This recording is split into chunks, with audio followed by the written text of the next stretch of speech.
Hi guys, welcome back to Authentic Talks with Shanta. Today we're going to be talking about living your best life in spite of all the BS around us. I also have a special surprise for you at the end of the podcast, so I want you to stay tuned to something I created called The Garden. And I want you to think about how the garden applies to your life. When you're listening to it, literally think about your life. Thank you so much, and let's go ahead and dive right on in. Say what, Shantae? We can live our best life in spite of all the BS around us? Absolutely. I have to share with you guys, I had watched a movie where there was someone who was placed into this box, and then they put holes in the box, put the box in the ground, covered the box up with dirt. So there was like holes that were dripping dirt like in the box. When I watched this movie, I promise that this is when I had my first what felt like anxiety attack. Just watching it just made me so uncomfortable.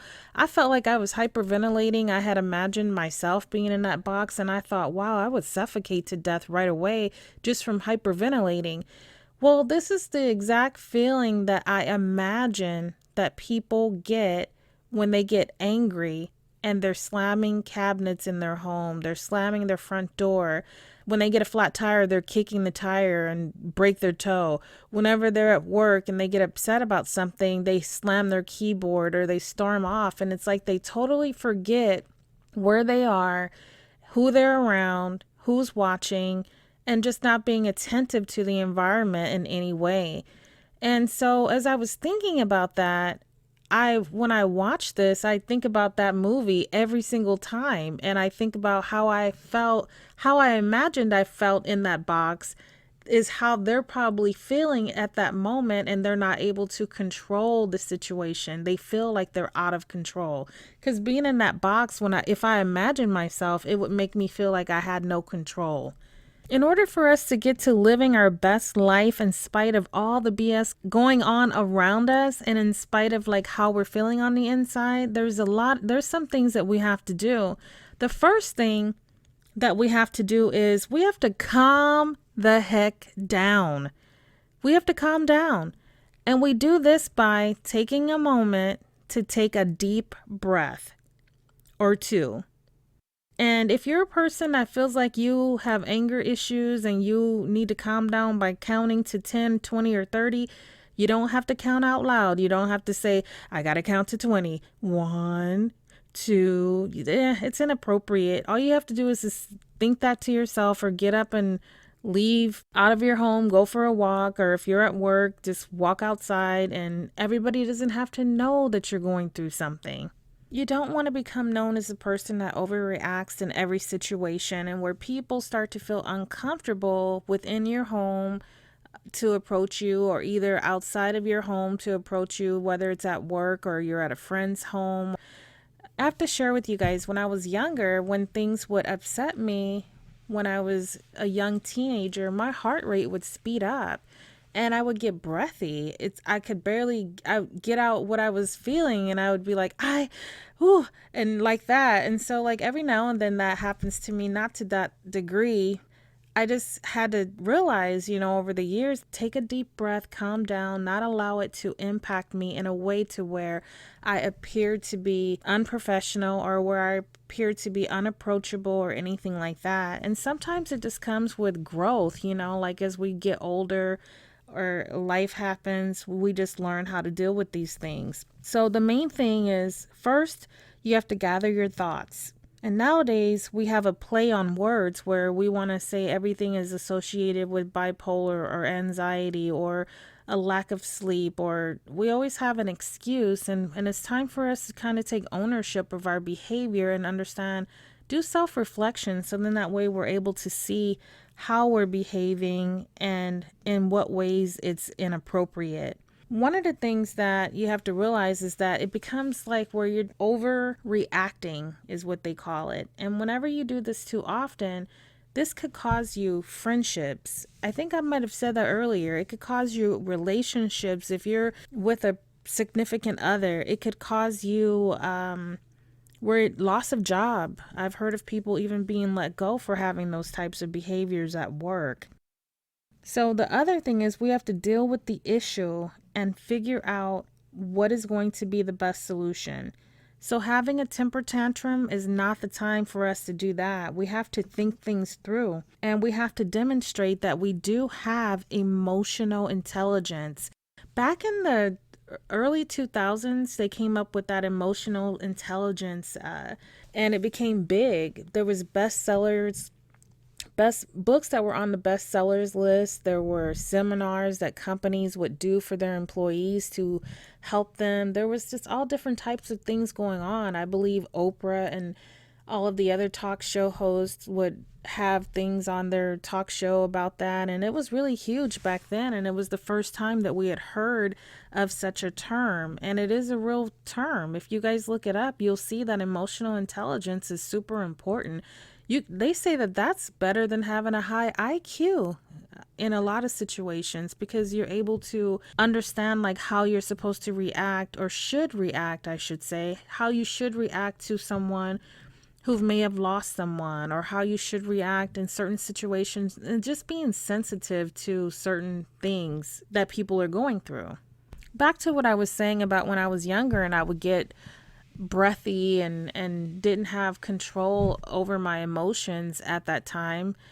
It took me some time, and that's what I had to do. I had to learn to calm down and just analyze things and think before I spoke, and made sure that I was really with clear thoughts before I would say anything or make certain decisions, because I never wanted it to be where I was put in a labeled as the angry girl, or labeled as the person who couldn't take things and would get upset and overreact. I never wanted to have those labels. I'd realized that there were situations that would just be that were out of my control, and that me being upset, stressing about it, or worrying about it was not going to resolve the situation at all. When you think about taking control of the situation, imagine that you're driving in your car and there's a car in the lane next to you, and that car starts driving in your lane. You have several different ways that you could respond to that. Some people might honk their horn. Some people might control their steering wheel, and they might move over a little bit to the right and just kind of keep an eye out on that car. Other people might get really upset, roll the window down, and give them a few choice words. If you think about all three of the reactions, you can probably figure out which ones would be the most logical way to respond in that situation. Let's talk about how we're going to be able to control that anxiety, if that's what you're labeling it as, we're going to talk about how you can control your life, live your best life, and just get it together so that we can all live in this world together and be able to all get along. Remember the days back in the day when Rodney King, if you guys know who he is, he had said that, can we all just get along? It's kind of like when you're pulled over by the police officer. We can just comply and ask, officer, why am I being pulled over? And just go through the proper questions respectfully, especially when we know that there's an issue going on, no matter what race you are, so that we can defuse the situation. And I'm not saying that that justifies anything that's happened in the past. It's about us like moving forward and thinking about how we can gain control of ourselves and how we respond in certain situations. And I have a list of things that we're going to go through. So why don't you run and get a pen and a notebook? You know, that's one of my favorite things. Let's start by identifying what in the situation we can control. If we do react, how we react is so important. We have to accept what we can control, and if what we can't control, we have to let it go. Always remember to be present. If you're thinking about the future, like setting goals, and you're thinking about something that you want to accomplish, something that you want to plan, you can't start worrying about it, thinking of the negative outcomes. You can't think about the what ifs. What if I don't get the job? What if I don't make my flight? What if this? What if that? Did you guys know that this actually causes anxiety to sit in? And it's like we're overthinking about unnecessary things. There is a such thing as overanalyzing or just overthinking. We have to start focusing on the positive outcome. If it feels like a major situation like a flat tire, call for help. Let your employer know. Make all the necessary phone calls that you can so that we can get the situation resolved. Guess what? We all know this, guys. Life happens. Fix the issue and let it go. Don't allow it to set the tone for your day. Now, here's what that would look like. 6 hours later, someone comes by or you run into someone and they say, "Hey, how are you?" And you start up with, "I'm stressed out. I'm probably going to get another flat tire on my way home. I'm still stressed about the flat tire I had this morning on my way in." Share your story with a positive twist. You have to remain calm. Stay in control of what you can control. If you cannot control it, don't let it get you worked up. It's a waste of time and energy. Sure, you could probably think right now of some things that have happened that you can't control and what you need to let go. I had to learn this the hard way. You guys, stressing about things that have not happened yet is a total waste of time. If you're focusing on things that are going on right now, just remember we have to deal with it calmly. There was this old saying back in the day, they would say 86 it. That means like let it go. And at that time we were like in the 90s. So that's one term that I still like to use, 86 it. Let it go. Be aware if you start feeling anxious, if you're feeling sad, if you're feeling angry, you always have to put yourself in this position. It's either, can I control it? Can I control the situation? Or what can I control? Stop looking for a reason to get worked up. It's all about balance.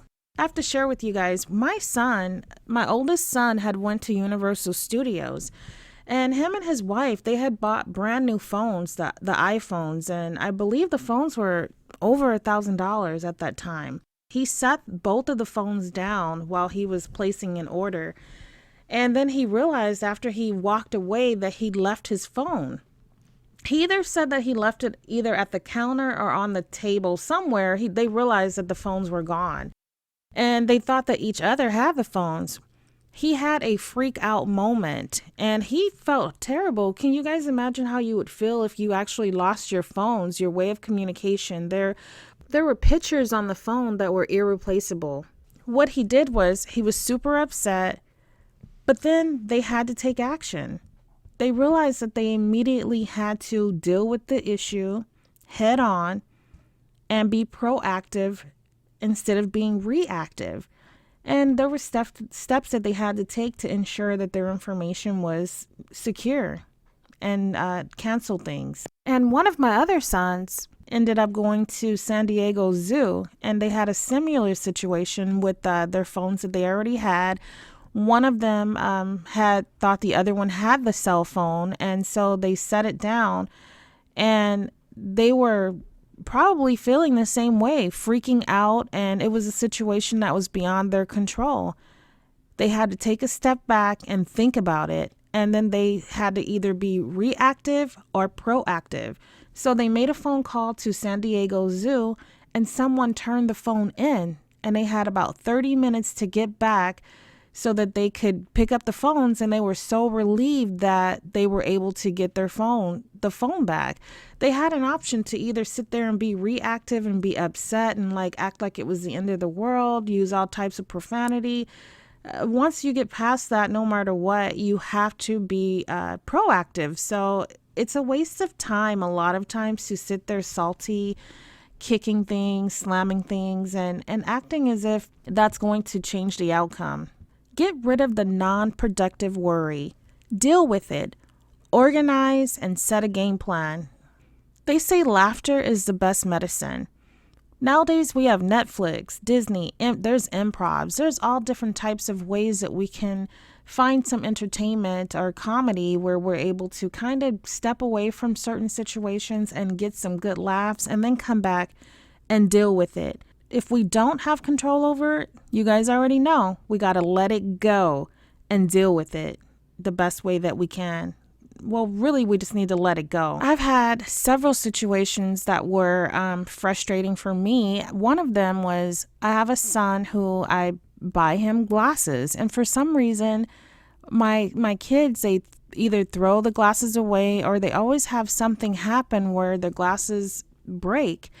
And I went and got my son, after going through several pair of glasses, another pair not long ago. So we talked about it. I said, make sure you put your glasses in your case. Make sure you do this. And we went over all the basic things that he can do to protect his glasses. So just the other day, he was riding his skateboard and his glasses fell off his face and he couldn't stop in time to avoid the skateboard from rolling over the glasses and actually scratching the frame. My first reaction was, are you serious? And I wanted to get upset. I started to get into that mode, that mindset, because we're used to having these reactions. But then I took a deep breath, I calmed down, and I thought, okay, it's glasses. They can be replaced. He's fine. He's safe, and he didn't have any injuries. And I focused on that instead of focusing on the side of, oh my goodness, here's the 5th pair of glasses in like 2 years. So sometimes it's just about taking a deep breath and becoming more proactive versus reactive. So now I'm going to set a new appointment to get him another pair of glasses, and I just got to keep it moving. I can't sit there salty. I am, however, going to buy a strap to put them on the glasses to keep them on his head, because I realize that they're active. They're the type of kids, they're involved in different things, and they go to school and they're going to run around. Well, at least a younger one will. And things happen. Sometimes things happen that are out of our control. My first thought was, are you able to still see out of the glasses? And when I realized it was actually the lens that's scratched on both of them where he can't see out of them, then I was like, okay, what in this situation can I control and what is out of my control? I'm sure you guys, you get my point.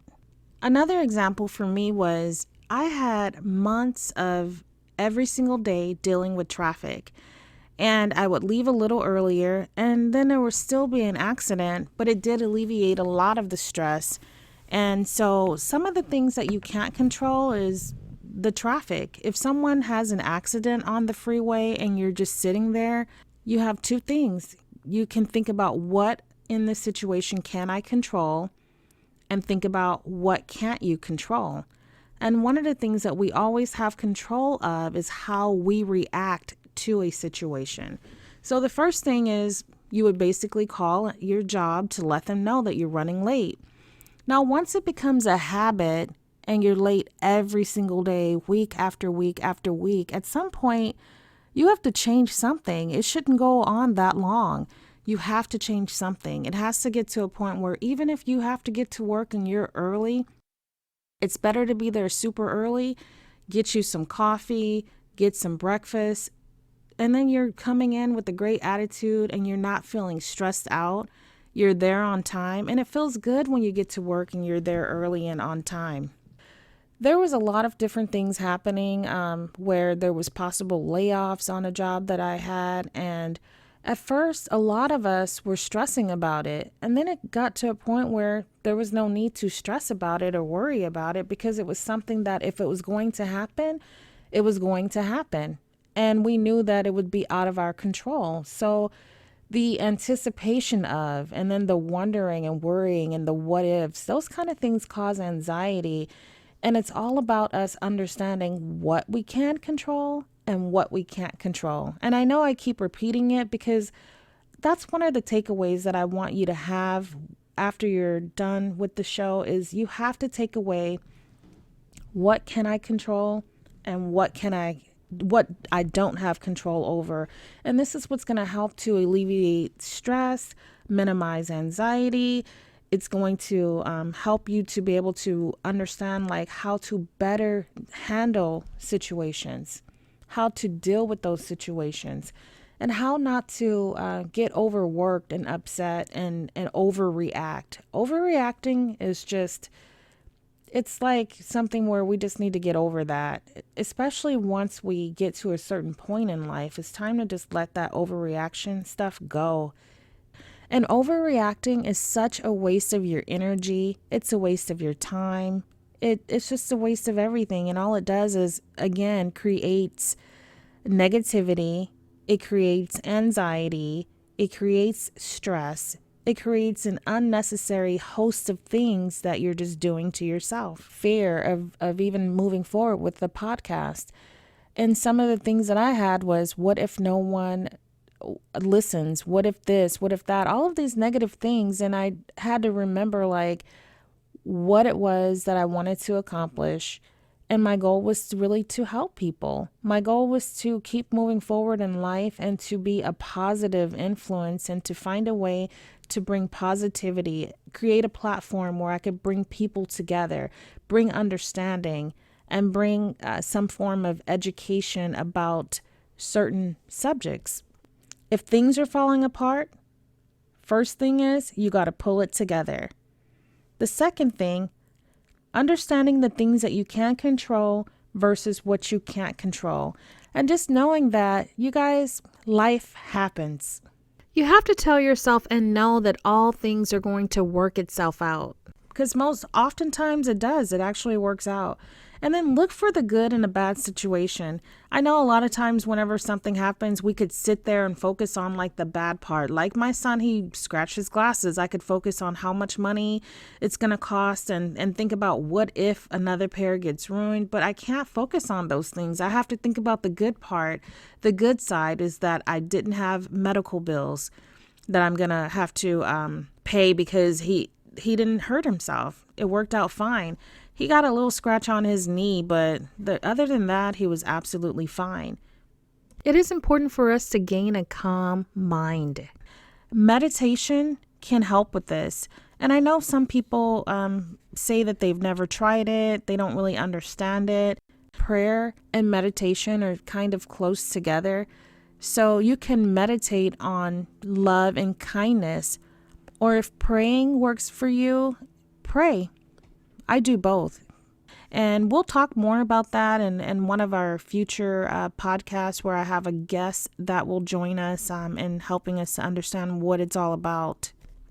And with the auto accident that happened on the freeway, you may be late for work, but the bright side is that you were not involved in the accident. And if you were involved in the accident, the bright side is that you're still alive.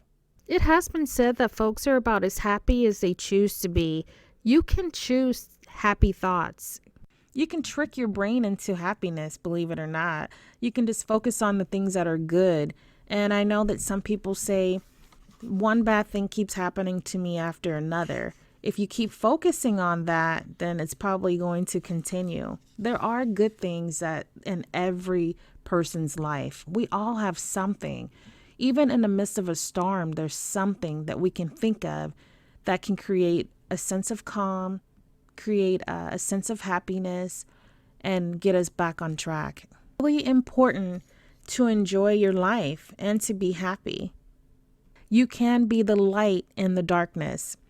You can shine your light so bright that it just projects on those that are around you. I was in my auto accident. A part of my back was injured, and I went to physical therapy for about several months. I would say 6 to 7 months. And when I wake up in the mornings, a lot of times my back still bothers me, and sometimes when I am at work, it starts to bother me. And rather than me thinking about the physical pain, I focus on like other things, like raising my awareness or focusing my attention on my thoughts or words that are a little bit more positive, like focus and just think about something else. Because if I would sit there and think about the physical pain that I am in, it would just bring about negative thoughts. And you have to do this even when it comes to like emotional pain. And being happy is not something that you can postpone for the future. It's all about something that you're designing for today. I've heard this question so many times of, how do you see the cup? Do you see the cup as half full or half empty? And a lot of times depending on how the person answers, they would say, okay, that person is more pessimistic or this person's more optimistic. So it's like, how do you see the cup? Do you see that cup is half full or is that cup half empty? I've always seen the cup as being half full. Oftentimes you have to stop doubting yourself. And I've heard where there's seminars that you could attend and they have you to do things like write a mission statement about your life. And it's pretty interesting because people say that they find themselves sitting there and struggling like, seriously, this is weird. But once they do it, it really helps them to start moving forward with on their way to becoming like a happier them and starting to gear towards living their best life. When you start thinking about living your best life in spite of all the BS happening around you, you have to remember that happiness is when what you think, what you say, and what you do are all in harmony. I've run into people oftentimes that say, I don't know how to dance and I won't dance. You won't catch me dancing. But did you know that dancing is a way that it helps to move the energy in your body and it helps to put you in a better mood. It helps to make you feel better. And sometimes it's about like not being such a stiff shirt and just kind of getting out and having a good time and trying some things that are new and different. This is major and one that I have implemented in my life recently. And it's do not allow others' negative behavior or anything negative, you guys, to impact you. You have to block it out. And once you identify the situation, the person, the behavior, you have to avoid it like the plague. I know I avoid it. I don't get sucked in or pulled into those situations anymore because they actually put me in a bad mood. And so I definitely do have a block up right now where I don't really, entertain a lot of things that are able to bring my energy down and put me in a lower vibration.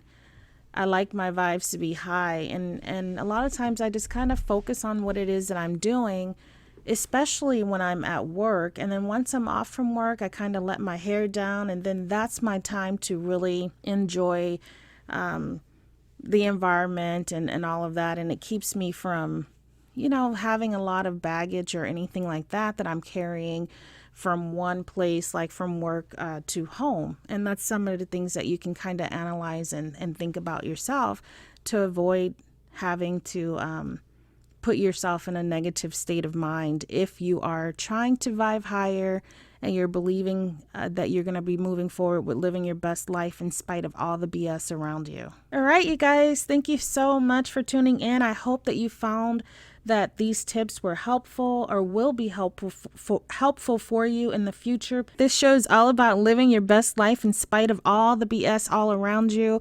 These tips will help you guys, and I know that you're going to be moving forward with living your best life in spite of all the stuff going on in your life. Remember, the two things that you have to take away, this is a must take away, you guys, that you have to remember. What can you control in that situation? And then what things you cannot control.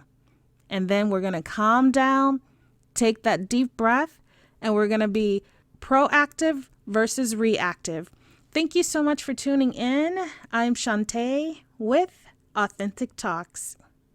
Oftentimes, many of us use anxiety, bipolar, and depression loosely. Please don't let this negate the fact that these are real conditions. If you're suffering from any of these conditions, please seek professional help. Please stay tuned for the garden.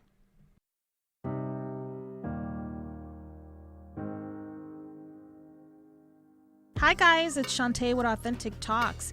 I wanted to talk with you about the Garden of Life. No, not the Garden of Eden, guys. You heard me right. The Garden of Life. Don't allow the weeds to grow in your flower bed. If they grow, they can suffocate or kill your flowers. Your flowers are your goals, your dreams. Your flowers are you. The garden represents your life. Now, you have to know that the weeds can be people. The weeds can be addiction. The weeds can be procrastination. The weeds can be self-doubt. The weeds could be fear. The weeds could be whatever negative thing is preventing you from growing.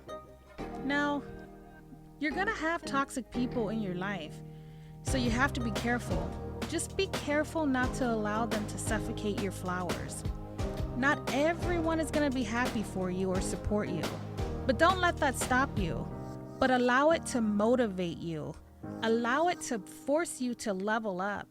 Allow it to keep your head up. Removing the weeds is a delicate process. Removing them too abrupt can damage the flowers.